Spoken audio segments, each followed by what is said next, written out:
So this is on pages 19 through 21, and this is Zaidy's experiences in the front lines of Operation Barbosa. I feel like you can really see like the horrors and struggles that come with war, like the dead bodies and essentially like the enslavement. And I feel like a lot of people, or especially in Holocaust books, because it's focused on the Holocaust, they usually like skip over or very, very briefly describe what the war is like.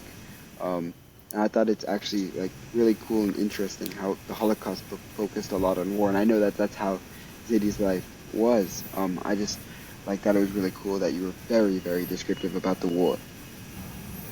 I did that with intention because I wanted to provide a bit of a service to the readership, because most Holocaust memoirs we do read are just focused on the protagonist's travails, on what the person's experiencing, whether he's in a concentration camp or on the run, or a partisan in the forest, or forging documents to help people escape. We forget that there's a global war going on.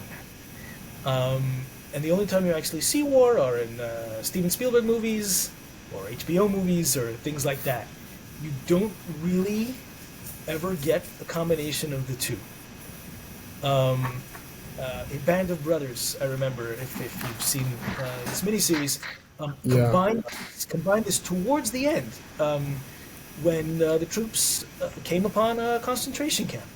And I remember watching that, how mixed up it all was, and how really, we've never really seen that on screen.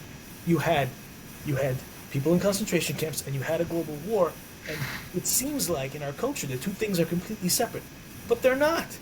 There's a reason that people are in concentration camps. Because there's a global war. Because there's a guy trying to take over the planet. Hello?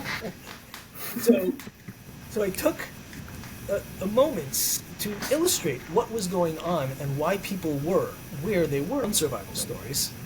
Are being in the book is to show you why and how Zaidy is in certain places at certain times.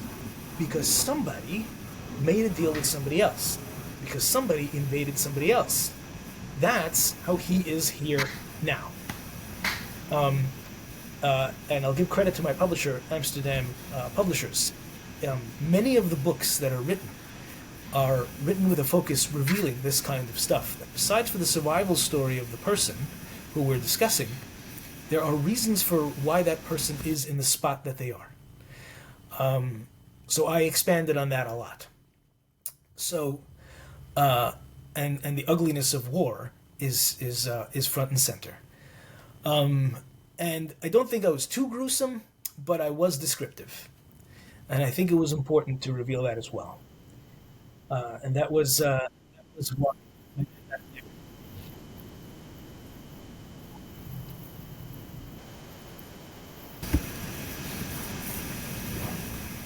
Yeah, yeah. Having The both the cannibalism piece I mean, was there were was, parts that were a writing bit. that was writing. The part that really sticks out to me the most, that it's related to war but not actually about combat itself, was the cannibalism that occurred. Yeah. So I think you were able to hit both the gruesome parts without making Writing it too RIDING.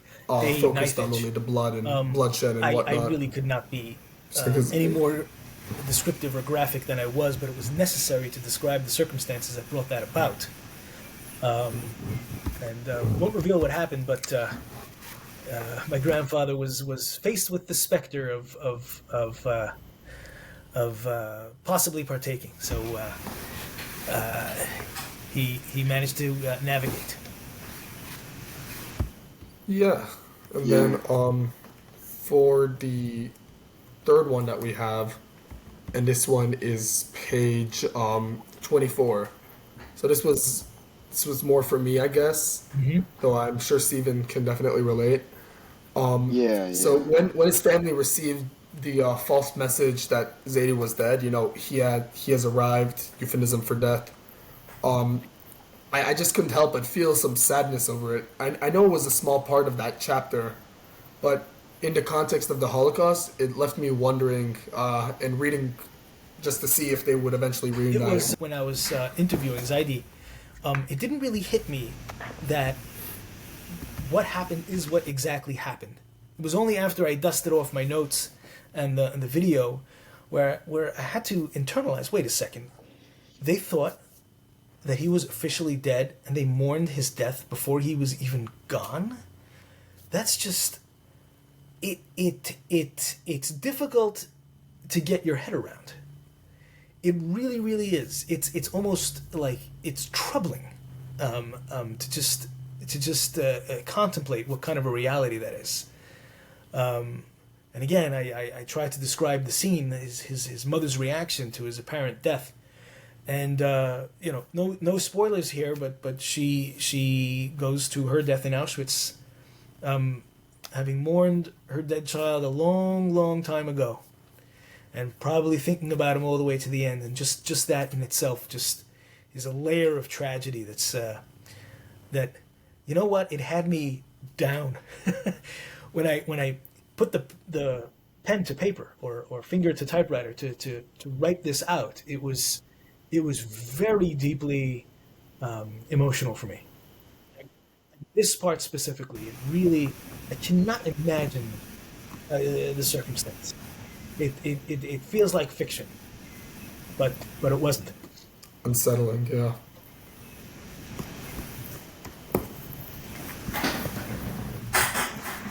Yeah.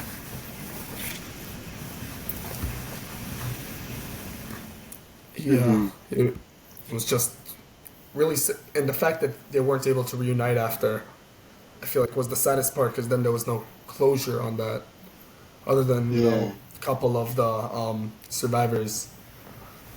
But Yeah, but there usually was no closure. Like, so many families were just left remaining fragmented. Nope, it wasn't. That was and I this think, one was like, it was difficult to bear. like There's at a lot of times, like, hopeful even though parts of the book closure's wanted, because my it's just grandfather not always a happy ending. striving for life and striving to survive and doing the best he could. But that is a thread that does not get tied up at all, and it's a low part of the book to be sure, but part of the reality of the story. yeah, and then on pages 32 to 33. Sorry, I'm just, give me a second. Yeah, so on pages 32 to 33, not only we were thinking, like, not only does this serve as like a point of suspense, but also a way to like further exasperate the horror of war, and we're referring to the cannibalism part of the book. Like, consuming human flesh is just such a vile act that it almost makes you non-human to do such a It came thing. down based on the fact that they were running out of supplies and food. And this is one of the things that the Russian army had to face. This is a totally hidden, opaque piece of World War II history, very undiscussed, but was part of the reality, part of what they faced. Moscow was under siege and supply lines was zero. And this is what they were faced with. It's kind of sure.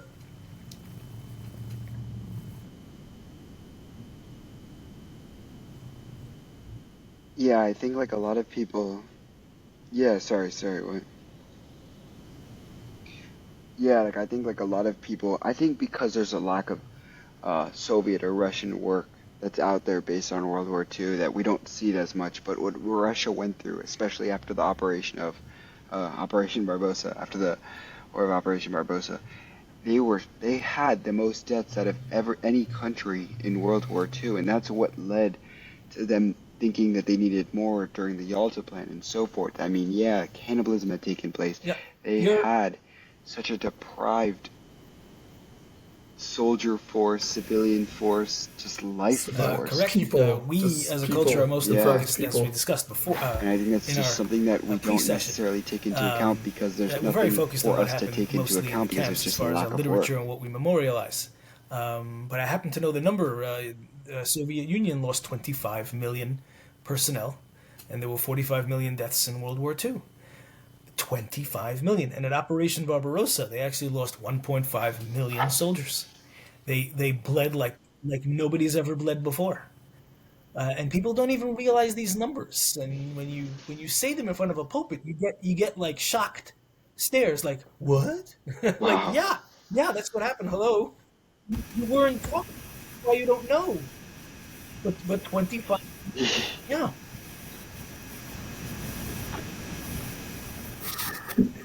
Yeah, yeah, like it just didn't Like happen. even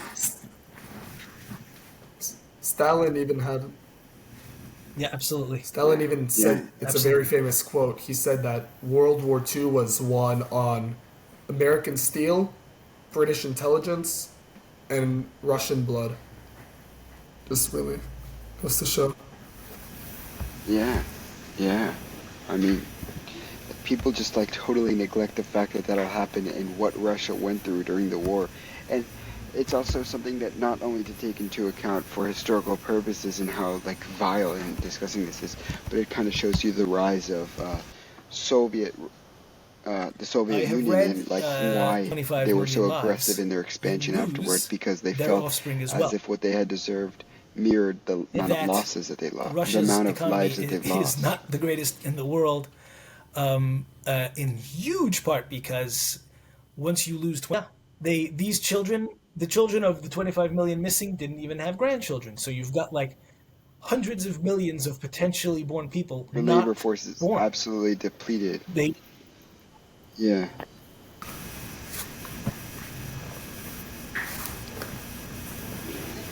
right. Well, you can't live And in like their Especially population two-thirds of the because, is country, so so that's small part of it. compared to their size. They're at half of what the U.S. is right now. They're like 147 million, and they're the largest country on earth. It's, yeah, oh, okay, yeah, fine, good point. yeah, but But still, especially you would because like, think. mhm. And the people who couldn't fight are either really small or really old. So you lead to like this drain of the population that you need that are like mature, fertile, and able to basically pull the weight of a country. And those are the people who are also the soldiers. So you're losing a country, and even though they maybe had civilians remaining, those civilians Correct. are And ones that their problems are only can't even beginning. reproduce, They've cannot just work, eliminated hundreds of and just thousands of human aren't beings those from their who are military corps and supposed their to labor force. be carrying the weight of the And majority of the weight of a country.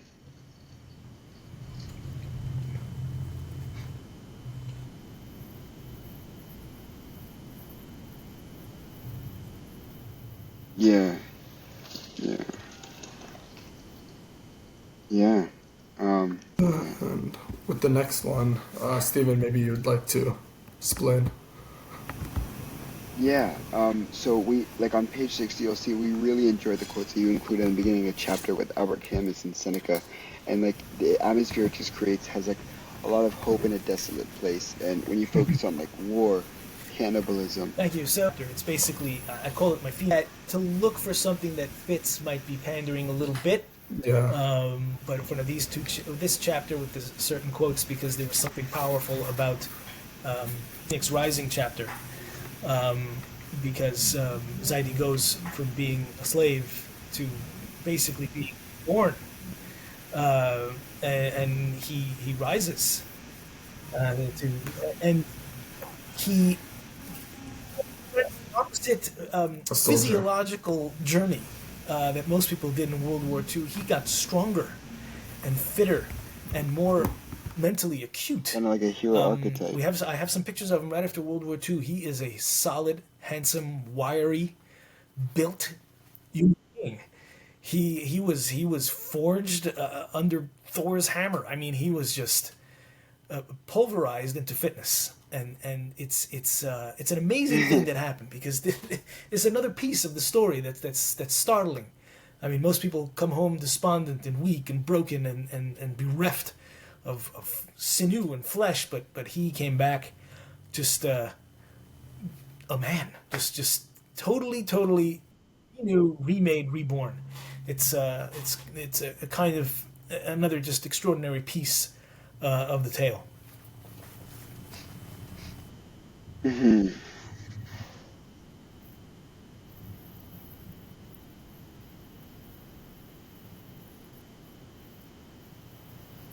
Yeah, yeah, it's actually really cool, inspiring. Reflection. Yeah, and Yeah. for page 94. So just Meaningful the reflection of and his life, and this was reflective after, of and course, all the events that have emotional laden unfolded. chapter because So I thought that and his customs, it added more personal connection to Zaydi as a yeah, person, and that's not just as my like the topic of this novel. most personally and directly. Because after the war, he was every other part of the story is what he told me about his life, and the memory chapter at the end is everything that I knew about him. Personally, he became my dear grandfather, and we had all the holidays at his house, and all Passovers were at his house, and I went to him for breakfast after Shacharit every day during the summer, and I hung out with him during the summer on many occasions, and we were close. And there were a lot of just fantastic memories. That chapter almost didn't make the final cut to make it into the book. It was a bit of a discussion with the publisher about its meaningfulness, and I was like, yeah, this gotta go in. Yeah, this is everything. This is the consummation of his life. This is now so everything about him as a person from the eyes of the writer, of the author, of the grandchild. It's gotta go in. Yes.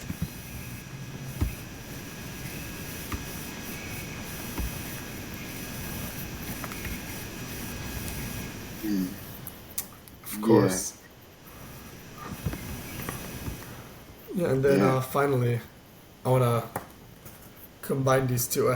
We have them written down as separate, but really they're about the same topic. So, hi, it's Oz. In the original video, there was an auditory glitch during this time, so I'm gonna repeat the question now. So, on page 103, the shift into the background of the book, Zaidy's War and its creation, was unexpected and frankly something we enjoyed to read.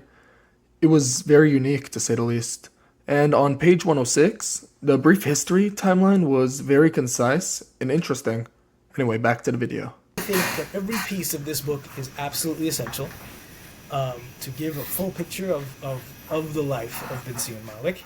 And the genealogies, some people might think are frivolous, but they're not, because they are deeply meaningful to family members and to lots of folks who think that where you come from matters, and that's the message behind this. Show you what some of the difficulties I had in the fact that I've included the genealogies in the end. And the fascinating genealogies, and they mean something. And the interviews in taking all these discordant thoughts and setting them up in a linear storytelling.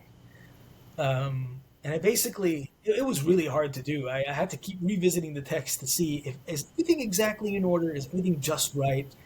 And I managed to do it at the end of the day. Many writers do this, is take source material that's fragmented and put it all together, and I basically showed a little bit about how that worked and what I went through to get it done. Yeah.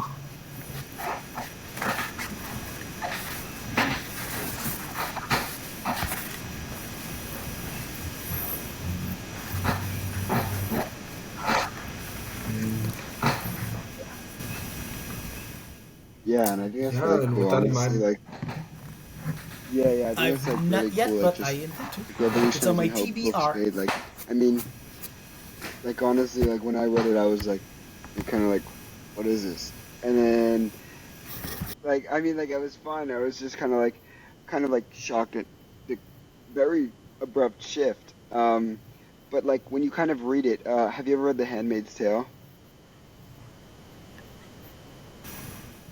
Yeah. uh, So I don't want to spoil you, but like the end is like so odd. Like there's this one there's a chapter that similar like shift in frame. shoots 150 years and with no context at all. So you kind of just like assume. Also, I had been like we had been told beforehand. But Okay, yeah, so I'm like gonna it's read it. kind of like that at first. At first, and it's not for all readers, but I definitely and Oz and I definitely enjoyed it. Um, you you like see it and like at first it takes you aback, but then you kind of read it and like it's cool. Like you build the whole puzzle and then all of a sudden you just like read why the instructions were made and why they chose this puzzle piece to create. yeah, and it also got Yeah. you made you closer, Yeah, thank you. I more mean, closely connected to yes, the that's the whole people being point talked about. of Like everything. You're right about the beforehand, you know, you have Zaydi and you have his story the being third told party from a voice, third person and I wrote it perspective. as But then a actually, more after action listening style to of "You him Are There Right Now," explain it in the and then we took transcripts it, in his own switched and made way, it the personal that letter also because it added, it was added a like personal another, book. it added more So I flavor to had the to book. reflect I want to say. that was the reality. And also, it just shows you a little bit how my grandfather was feisty, and it comes through in the interview as we challenged each other, asked for things to be clarified. So it was charming, I think, to see him in that life instead of him being written about. He gets to speak for himself.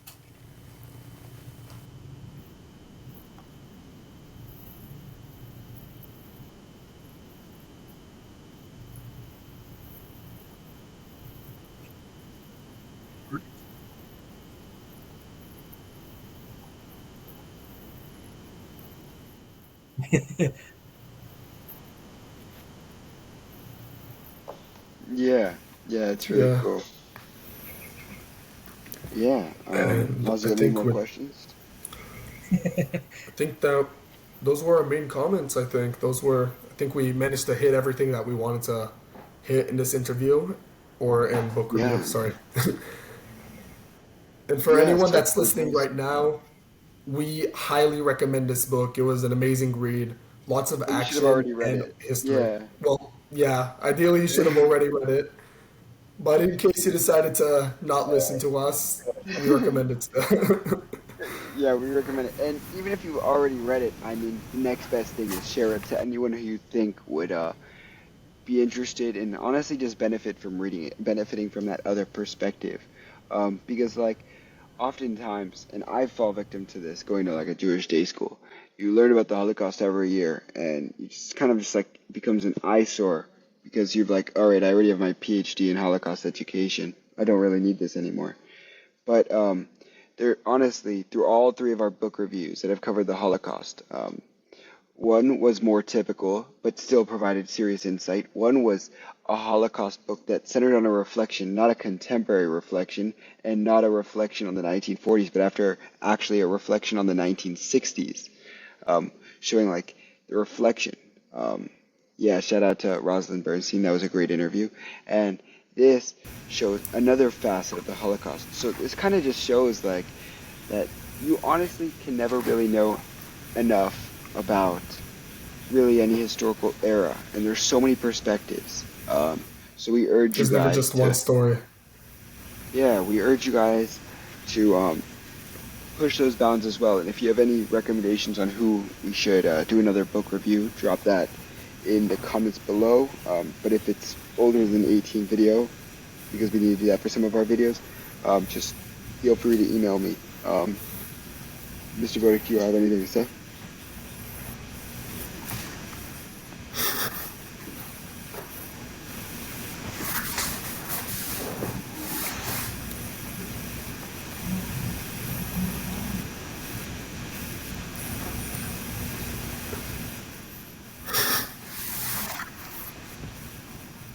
All right, Of yeah. course.